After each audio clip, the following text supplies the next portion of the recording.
아멘. 자유는 이 시대의 키워드라고 할 만큼 중요한 키워드가 되었습니다. 중요한 개념이 되었습니다. 자기를 사랑하는 이 시대 정신 가운데에 자유가 얼마나 중요한지 모릅니다. 자기 마음대로 살아가는 것을 자유라고 생각합니다. 그래서 그대로 표현하고 마음 가는 대로 표현하고 주장하는 그러한 시대입니다. 얼마 전에 파리 올림픽 개막식을 보셨는지요? 다른 어느 나라보다 자유를 중요하게 생각하는 나라가 이 프랑스입니다. 이 프랑스 올림픽 개막식에서 프랑스가 생각하는 자유를 한번 생각해 보았습니다. 이 시대가 생각하는 자유를 반영하고 있지 않을까 생각해 보았습니다.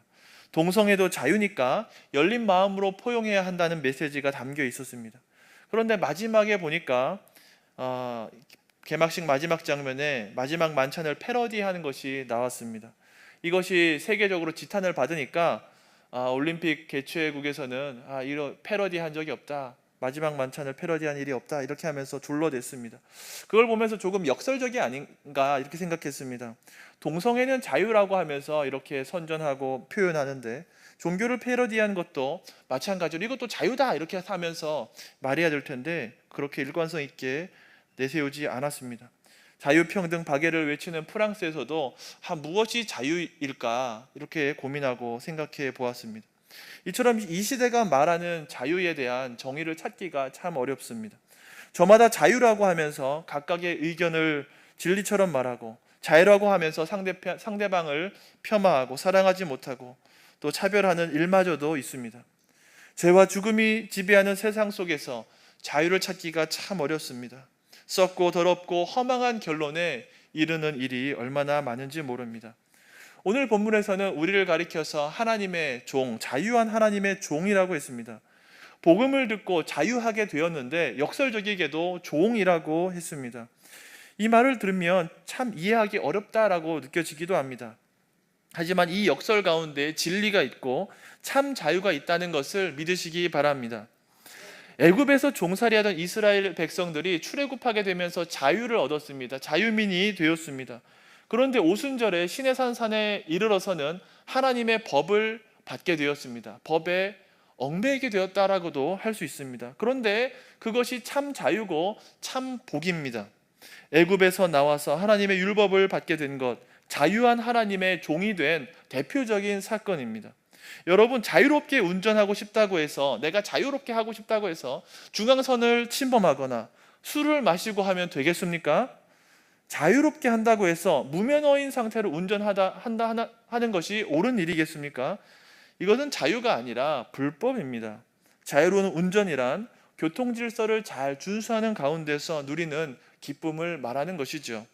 물고기가 자유롭고 싶다고 하면서 물 밖에 나온다거나 사람이 물고기처럼 자유롭게 살고 싶다고 해서 바다 가운데로 뛰어드는 것은 돌이킬 수 없는 죽음을 가져옵니다.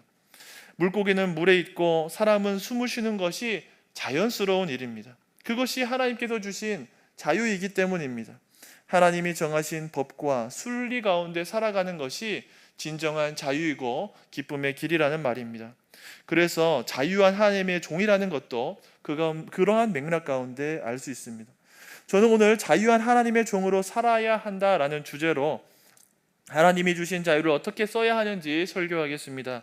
대지는 다음과 같습니다. 첫째, 자유한 하나님의 종은 선을 행해야 한다. 둘째, 자유한 하나님의 종은 질서를 지켜야 한다. 셋째, 자유한 하나님의 종은 악을 가리지 말아야 한다입니다. 첫 번째, 자유한 하나님의 종은 선을 행해야 합니다. 오늘 본문 11절, 12절 말씀 같이 한번 읽어보겠습니다. 사랑하는 자들아, 거류민과 나그네 같은 너희를 권하노니 영혼을 거슬러 싸우는 육체의 정욕을 제어하라.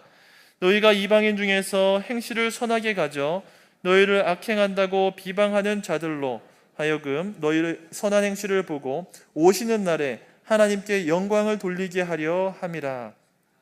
베드로는 흩어진 나그네 교회를 향해서 자유한 하나님의 종이라고 하며 두 가지를 주문했습니다. 첫 번째는 육체의 정욕을 제어하라고 한 것이고, 두 번째는 이방인 중에서 선을 행해라, 행실을 선하게 가지라는 것입니다. 그런데 선을 행하라는 것에 더 강조가 되어 있습니다. 원문을 직역해 보면 육체의 정욕은 놔버리고 이방인 중에서 선한 행실을 하는 것은 움켜잡으라, 이러한 말입니다. 붙들라라는 것입니다. 육체의 정욕은 놓아버리고 선행은 취하라는 것입니다. 그래서 선을 행하라는 것에 방점이 찍혀 있습니다. 베드로가 선을 행하라고 하는 특정한 상황이 있습니다. 바로 악행을 비방하는 상황입니다. 베드로 당시에 교회를 향해서 악행한다, 이렇게 비방하는 사람들이 있었습니다. 베드로후서 2장에 보니까 거짓 선지자와 거짓 선생이 나오는데, 이들은 호색했다고 하고 교인들로, 성도들에게 그 이익을 취했다, 그 경제적인 이익을 편취했다, 이렇게 말합니다. 그러니까 세상의 기준으로 보았을 때도 명백하게 도덕적인, 윤리적인 죄가 있었다라고 표현합니다. 무려 초대교회 시절에도 윤리적이고도 도덕적인 문제가 있는 잘못된 거짓 선생들과 이단이 있었다는 그러한 생각을 해야 합니다. 이들을 향해서 당시의 세상도 손가락질했습니다. 거짓을 행하지 않으니 악행한다고 비방했습니다. 이렇게 세상으로부터 손가락질 당할 때에 베드로가 권한 해법은 무엇입니까? 세상 사람들을 향해서 진실을, 그러니까 교리적으로 해명하라, 이렇게 말하지 않았습니다. 이 사람들은 이단입니다, 교회 안에 있는 것 같지만 사실은 그렇지 못하고 구원받았는지 의심해 보아야 할 그런 사람들입니다, 이렇게 성명서를 내라고 하지 않았습니다. 교인들을 향해서는 거짓 선생들을 구별해야 된다, 이렇게 말했지만 세상을 향해서는 그렇게 하지 않고 행실을 더욱 선하게 가지라, 이렇게 말했습니다. 성도님들, 그러면 한국 교회를 가만히 생각해 봅시다. 우리 한국 교회가 언제 세상으로부터 지탄을 받을까요? 목사가 설교를 죽을 쓰고 찬양대가 음정 박자를 틀렸을 때 세상으로부터 지탄을 받을까요? 제가 이 자리에서 설교를 10번, 20번 죽을 썼다고 해서 세상으로부터 지탄받을 일은 전혀 없습니다. 특송 순서에서 교인분들이 또는 찬양대가 음정 박자를 다 틀렸다라고 해서 세상의 음대생들이 와서 교회를 지탄하는 일은 절대 일어나지 않을 것입니다. 심지어 새벽 기도회에 나오지 않았다고 해서 세상으로부터 지탄받는 일도 없을 것입니다. 예수님을 믿는다고 하는 그리스도인들이 법을 지키지 않고 질서를 지키지 않고 비윤리적, 비도덕적인 일을 할 때 분노하고 비방하게 되는 것입니다. 웬만한 사람들이 준수하는 질서와 법을 어길 때에 악행한다고 비난하는 것입니다. 심지어 목사가 음행하고 돈을 횡령하는 문제가 있을 때에 그 목사가 정말 그리스도인이 맞는지 의심하게 됩니다. 야고보서를 읽으면 이런 도덕적인 기준만으로도 이단이라고 할 정도입니다. 그래서 교회가 세상을 향해서 이렇게 발표한다고 가정해 봅시다. 이 사람은 죄를 많이 지어서 교회에서 출교시켰습니다. 원래는 복음이 이렇지 않고 그리스도인들은 나쁜 사람이 아닙니다, 이렇게 말한다고 해도 세상 사람들은 전혀 듣지 않을 것입니다. 그 사람은 신자이고 목사임에도 불구하고 악한 일을 했다는 사실에는 변함이 없기 때문입니다. 그래서 베드로는 이방인 중에서 행실을 선하게 가져야 한다고 했습니다. 선행을 하기는 해야 하는데 이방인 중에서 해야 한다, 이렇게 말했습니다. 여러분, 세상 사람들이 교회를 칭찬하는 경우를 한번 생각해 봅시다. 제가 여기서 설교를 참 은혜롭게 하고 또 찬양되는 음정 박자를 놓치지 않고 교인들이 새벽 기도회, 특별 새벽 기도에 많이 나왔다고 해서 칭찬하지 않습니다. 교회가 세상 가운데에서 세상 사람들이 좋아할 만한 선행을 할 때에 좋아하고 칭찬하게 됩니다. 생각해보면 한국 교회가 오늘날의 위상을 갖게 된 것도 모두가 다 선한 일을 많이 했기 때문입니다. 오늘날 대한민국 국민이 의료 혜택을 보고 있는 것이 누구 때문일까요? 선한 그리스도인들 때문입니다. 알렌 선교사나 세브란스 같은 독지가가 헌신했기 때문에 오늘날 의료 선지국 반열에 들어와 있는 것입니다. 물론 근래에 좀 문제가 있기는 하지만 그렇습니다. 심지어 장기려 박사님이 청십자 의료재단을 만들어서 혜택을 준 것이 국민의료보험의 시초입니다. 대한민국 정치가 욕을 많이 먹지만 의회가 만들어지고 헌법이 제정된 것에 교회가, 그리스도인들이 많은 영향을 주었습니다. 근대 교육이나 문화예술, 심지어 스포츠도 모두 다 복음과 함께 들어온 선물이었습니다. 선교사님들이 이 땅에 복음과 함께 모든 좋은 것들을 다 가지고 들어왔습니다. 여러분이 생각하는 모든 좋은 것들 대부분 복음과 함께 들어왔다는 것을 생각하시기 바랍니다. 제가 청년 곁을 지나가는데 최강 야구를 너무너무 좋아해요. TV 방송에 그런 게 있습니다. 야구를 하는데 예능처럼 하는 야구가 있는데, 야구는 누가 시작했을까요? 우리나라에서 선교사님, 사모님들이 가지고 들어온 것입니다. 아이들이 놀 게 별로 없으니까 사모님들이 야구를 가르쳐 주었던 것이죠. 야구든 축구든 농구든 상관없이 다 복음과 함께 들어온 것입니다. 모든 좋은 것들을 다 가지고 들어와서 오늘 대한민국이 있었습니다. 대한민국 국민의 우수성 때문에 오늘날의 대한민국이 있는 것이 아니라 순수하게 하나님과 복음 때문에 우리나라가 이만큼 오게 되었습니다. 이러한 역사를 공유하기 때문에 한국 교회에 많은 문제도 있었지만 그만큼 성장하고 인정을 받게 된 것입니다. 교회가 하나님을 분명하게 알지 못하는 세상과 소통하는 방법은 바로 이 선한 일, 선을 행하는 일에 있습니다. 세상 사람들이 가지고 있는 희미한 양심과 또 선한 일에 접점을 가지고 복음이 전해지고 주께 돌아오고 하나님께 영광이 되는 일이 있다라는 말입니다. 우리 서울시민교회도 세상에 칭찬을 받는 교회 아닙니까? 2013년에 무슨 일이 있었는지 아십니까? 저는 교회에 없었습니다만 시민교회 40년사를 탐독하면서 잘 알고 있습니다. 기운실에서 지역사회와 함께하는 좋은 교회로 우리 교회를 포함해서 세계교회에 상을 주었습니다. 기준은 무엇일까요? 설교가 은혜로워서 그럴까요? 물론 담임 목사 모든 교육자님들의 설교가 은혜롭지만 그 때문이 아닙니다. 40년사를 읽어보니까 이웃을 위해서 주일학교를 운영했고 시민학사를 운영했고 장애인을 위해서 교회가 많이 헌신했기 때문에 받았다라고 나와 있습니다. 65세 이상 어른들을 섬기는 상록 아카데미가 있고 아기들을 위해서 지역 아이들을 위해서 아기 학교도 운영했다라는 것이 큰 영향을 주었습니다. 실제적으로 이 지역에서 옛날부터 종합사회복지가 이루어진 유일한 현장이 바로 우리 교회였습니다. 그래서 좋은 교회라고 평가를 받고 지역사회에서 사랑을 받고 그래서 좋은 교회상도 받게 된 것입니다. 베드로는 이런 일을 하라고 권할 때에 혼자서 이걸 다 감당하라고 하지 않았습니다. 너희가 선한 일을 하라라고 했습니다.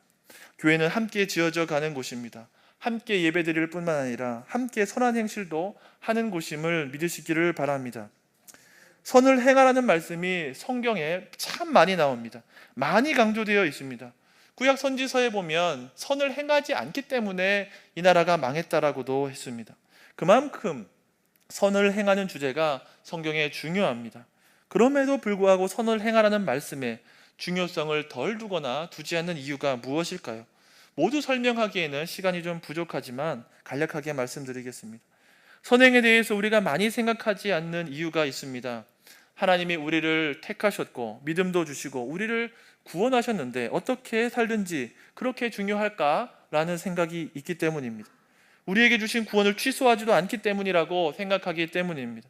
하나님께서 주신 은혜는 불가항력적인 은혜이고 죄가 더한 곳에 은혜가 더하고 모든 것이 합력하여 선을 이루기 때문에 우리가 잘못하더라도 얼마든지 용서받을 수 있다는 그런 생각을 하기 때문입니다.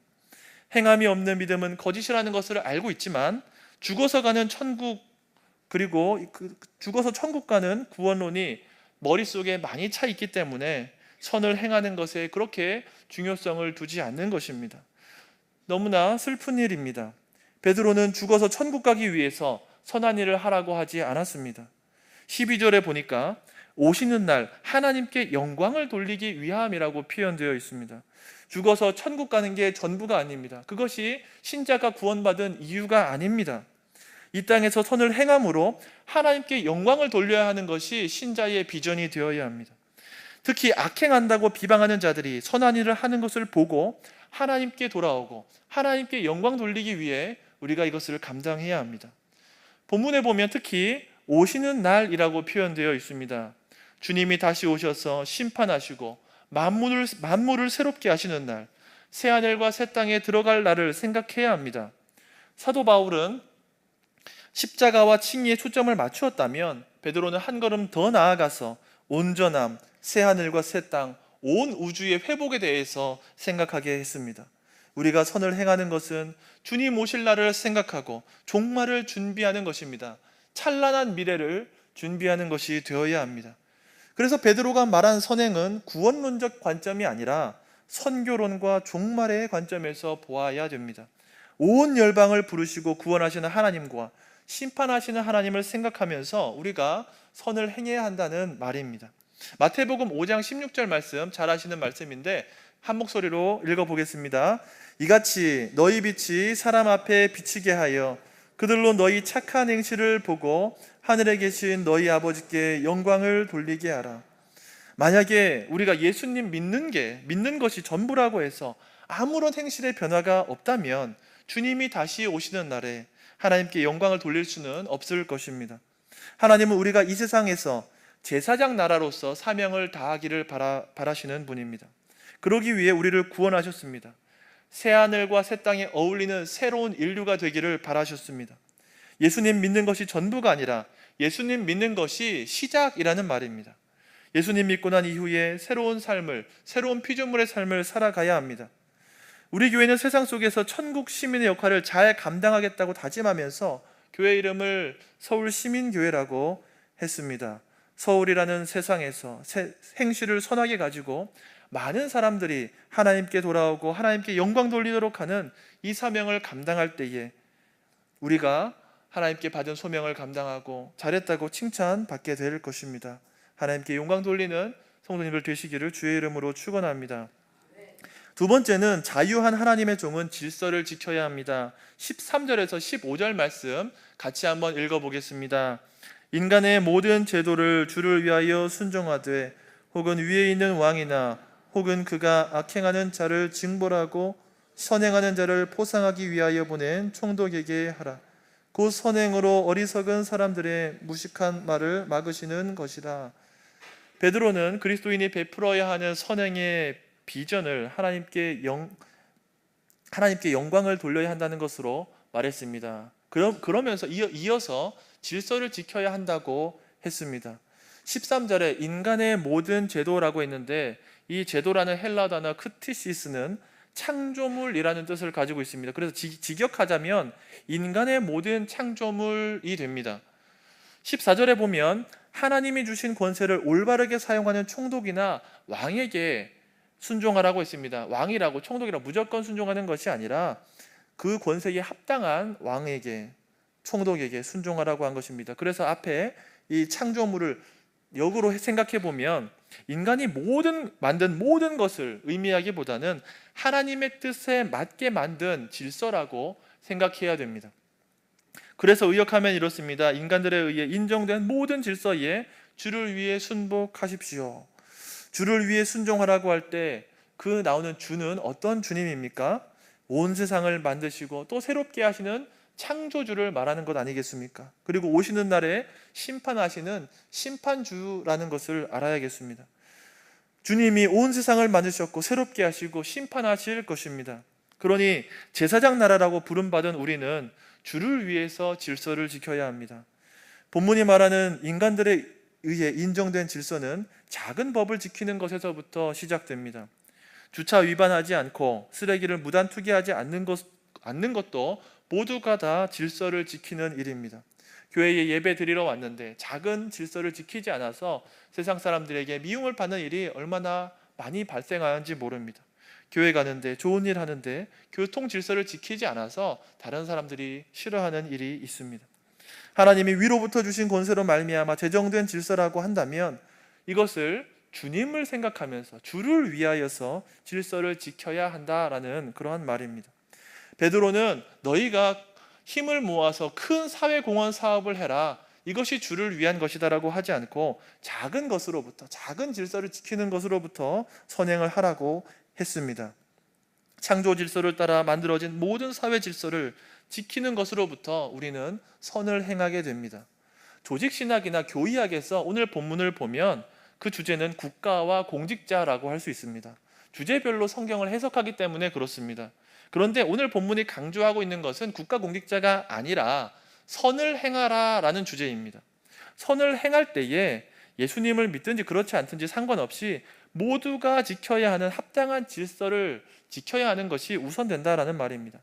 그래서 그리스도인들은 하나님이 두신 질서에 합당한 이러한 사회 제도, 질서를 잘 지켜야 합니다.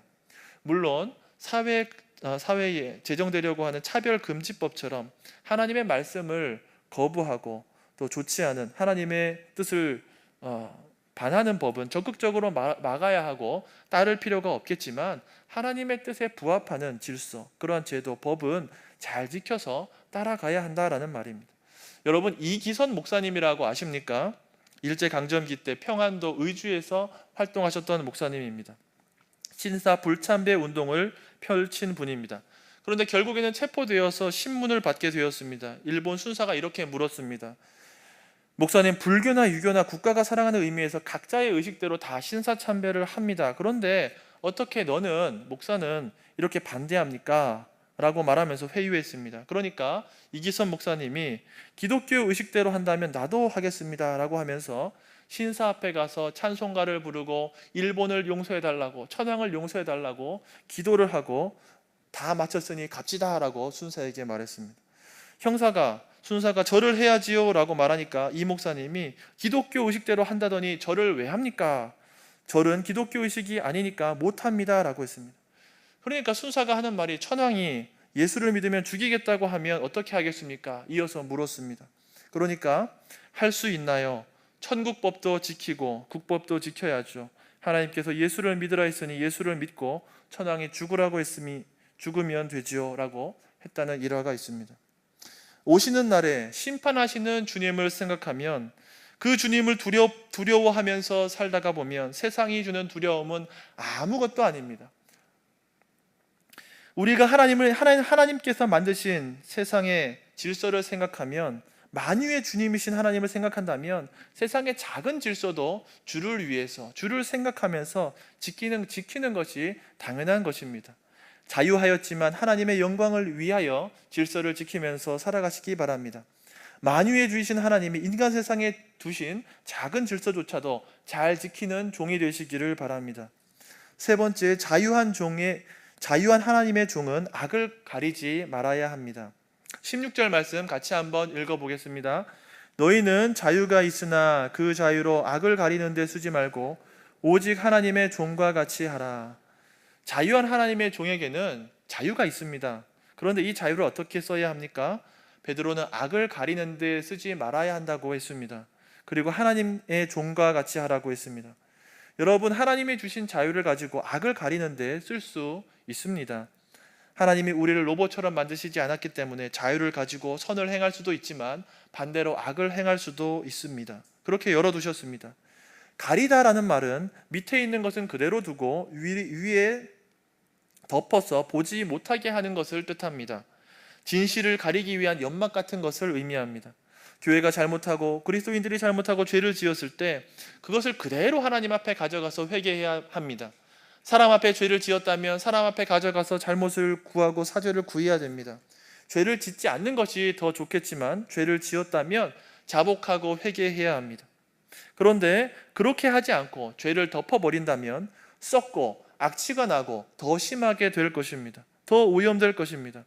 그래서 하나님이 우리에게 주신 자유를 바람직하게 사용하는 것은 악을 가리지 않는 것입니다. 그대로 가져가는 것입니다. 하나님의 종이 되는 것입니다. 하나님이 주신 자유를 바르게 사용하여 하나님의 종이 되기를 바라시는 성도님들 되시기 바랍니다.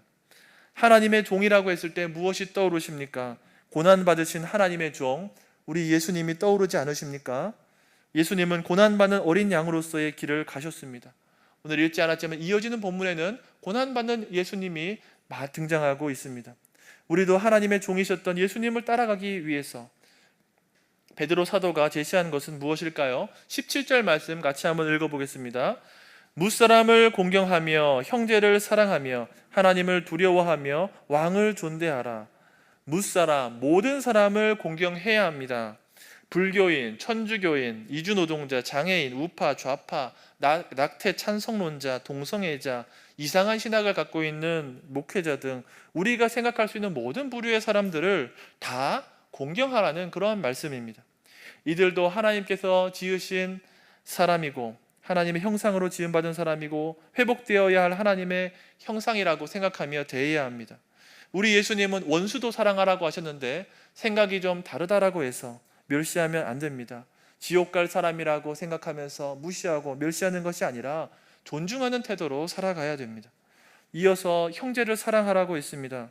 베드로는 모든 사람을 공경하고 특히 믿음의 형제에 대해서 사랑하라고 했습니다. 하나님의 사랑을 베푸는 것은 믿음의 형제에게 해당되는 일입니다. 오늘 본문에서는 그렇습니다. 왕을 존대하라고 했습니다. 하나님이 주신 권세를 가진 세상의 위정자들을 존중하라고 했습니다. 하나님처럼 존중하는 것이 아니라, 하나님처럼 두려워하는 것이 아니라 하나님이 만유해 주시라는 것을 믿음으로 이들도 존중해야 하겠습니다. 베드로는 이렇게 이웃을 존중하고 사랑하는 방식을 통해서 악을 극복하고 자유한 하나님의 종이 되어 간다고 말하는 것입니다. 말을 맺겠습니다. 작년에 우리 교회의 표어가 사랑으로였습니다. 총회의 표어도 그렇습니다. 올해 교회의 표어는 성령으로입니다. 가만히 생각해 보면 작년의 표어와 올해의 표어가 하나의 맥락을 가지고 있습니다. 성령 충만한 사람들이 하나님과 이웃 사랑하는 데 진력을 다하기 때문입니다. 오늘 말씀처럼 우리는 자유한 하나님의 종입니다. 하나님이 우리에게 자유를 주셨는데 그 자유로 악을 가리는 데 쓰지 말고 질서를 지키고 적극적으로 선을 행하며 사시기를 바랍니다. 그래서 모든 사람을 주님께로 인도하고 모든 사람에게 하나님의 영광을 드러내고 열방이 주께 돌아오고 하나님께 영광이 되는 것을 경험하시기를 주님의 이름으로 축원합니다. 아멘. 찬송하겠습니다. 아까 불렀던 죄의